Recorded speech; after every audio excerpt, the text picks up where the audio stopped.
You were just speaking to Javier Montilla. Javier Montilla is... By the way, this is Arcelio Atley, and he's the director of the West Indian Museum of Panama. Am I correct? I'm the president of the Friends of the West Indian Museum. Okay, good. Tell us about the West Indian Museum. Why was it set up? Here's a prince. Prince is here? Oh, Prince Amias. Prince Amias, I would like to introduce you to the Friends of the West Indian Museum, the children of the people who built the canal.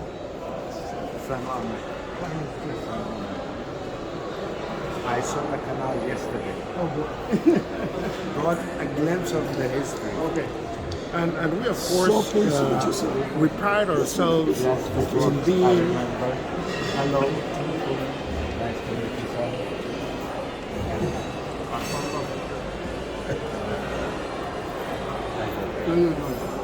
I would like if Prince Amias, who went to the canal yesterday, could say a few words on what it meant to see what was built by African hands. It was a feat of engineering, but the work that went into it, the sacrifices made, will remain with me for the rest of my life. And it is truly remarkable how in that weather, for the lowest wages, Africans were able to build that. Yes. So that will always be there. Thank you so much, Prince Amias. I'm just going to go around and ask your name and who are you descended from on the canal. Sure. Let us have your name. I'm Cedric Gittins, Cedric W. Wilberforce Gittins, descendant of Jamaica. My grandparents were from Jamaica, both of them, mother and father. So I'm actually a third-rate Jamaican working in Panama for the canal. So you also worked on the canal? Yes, I worked in the canal as a fire captain. I retired as a fire captain in the fire department. Thank you so much. So you are third generation? Third generation. Thank you. That means your great-grandparents were... Okay, my grandfather, one came from Black River, and the other one came from St. Elizabeth, Jamaica. Amazing. Okay. Thank you. Thank you. Yeah, my Give name us your name. My name is Canute Coburn. I'm also third generation. My grandparents came to Panama early at the construction, and they stayed here, and they had 12 kids born here, and my father, my uncles, several of them also worked at the canal. And did you also, when you... I worked in the canal with electrician, and then engineer, manager, went through the ranks. Amazing. And now you are now part of the Friends of the West Indian Museum. I am, certainly. And why is the West Indian Museum so important? It's very important for all of us to let people know, especially young kids that are coming up right now, what our history is, what we did, and where we came from, and just what the history is, and hopefully it becomes a strong history in their hands. And you still speak, after all these years, third generation, in a Spanish-speaking country, you still speak perfect English. Yeah. Well, I spoke English before I spoke Spanish. Okay. Thank you. Right. Brother Arcelio, can you give us your full name and your roots? Okay, my name is, and I'm sorry for the hoarseness. I've been managing the fair for 2 days. And that's the West Indian Fair. The West Indian Fair, I've lost my voice. But my name is Arcelio Hartley, and I also am a third generation descendant of West Indians who came from Jamaica. Both maternal and paternal grandparents came from Jamaica. My paternal grandfather worked on the railroad for the, he started before the construction of the canal. And my maternal grandfather, who went to Cuba, then came to Panama, worked also for the canal. My father worked in the canal, I worked in the canal. Eventually, building on the very small foundation that they had, because they came and they had very little, but they instilled in us a lot of pride. And we were able to use that and push that along with the education that we got and move upwards. So many of those that you see, all of them, became and occupied ranks of managers and leaders within the canal. You were also a leader in the canal. Tell us what you did.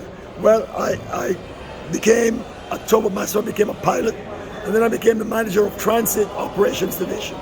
Outstanding. And, I served that during the key My moments. boss, he ran the canal for a while.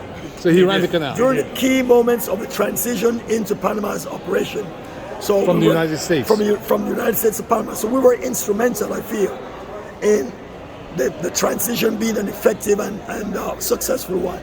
Because all of us here, including Clarence over here, were part of that preparation that were allowed the transition to be smoothless, seamless, and without a hitch. So you're saying the West Indians possessed the knowledge that allowed Panama to take control in a seamless manner? In fact, we at the West Indian Museum recently produced a documentary where we interviewed several old retired apprentices who became journeymen and were part of that essence of preparation for that transition. And that is, of course, about this 8th or 7th wonder of the world, this canal. It is so. Thank you so very much. And Thank I want you. to thank you for keeping the heritage of the West Indian miners and diggers and engineers who built the canal. I'll go to Clarence, Yes. over here.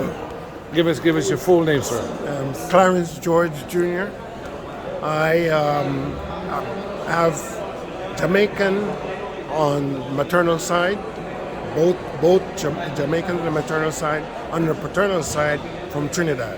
From Trinidad. And also I'm third generation. So they worked on the canal. Well, the Jamaican side never worked on the canal. Okay. They came to build not only the canal, but also to build Panama, Yes. and have her take her position in the world as a cosmopolitan nation. Yes. And in 1917, 14, there was supposed to have been an international fair in Panama showing all the benefits of the new canal being built. And my grandfather from Jamaica came here to build that in Panama itself. I see. So the other one from Trinidad was a boat builder and also a launch operator. I see. And he worked in the canal, and then after the canal was built, left to Cuba and returned to Panama to I work see. again on the canal. And did you work on the canal yourself? I worked in the canal. I started as an apprentice, 1960. Ended up passing through as the dock master of the canal, and also as an inspector. So you're saying that the West Indian leadership on the canal was indispensable to its success? The Caribbean, I hate to call it West Indian, the Afro-Caribbean influence made Panama be cosmopolitan because it just wasn't the canal. We're talking about the religion that we brought. We're talking about the lodges that we brought. We're talking about all the different organizations that we brought. We're talking about the food. We're talking about the way, the dress code, the habits, the entire contribution of the writers and the musicians that we brought, the athletes that we brought. Panama got its first Olympic medal from Afro-Caribbean Panamanian-born athlete. It got Latin America got its first boxing championship of the world from a Jamaican or an Afro-Caribbean born Panamanian. So we have been an intricate part of putting Panama as I like to steal the phrase of manifest destiny. We are the ones with a manifest destiny because we came out of the sea 3 million years ago and we brought the Caribbean with us. And so it was only fitting that the Isles of the Caribbean came in to help the sister or the mother, whichever one you want to call it, to be what it is, the center of the world, the center of the universe, the crossroads of the world. And how comes you speak English so well? I have a confusion between my left side and the right side of the brain. One speaks Spanish and the other one asks English to be interpreted, but I was lullabied in English. I learned to pray in English.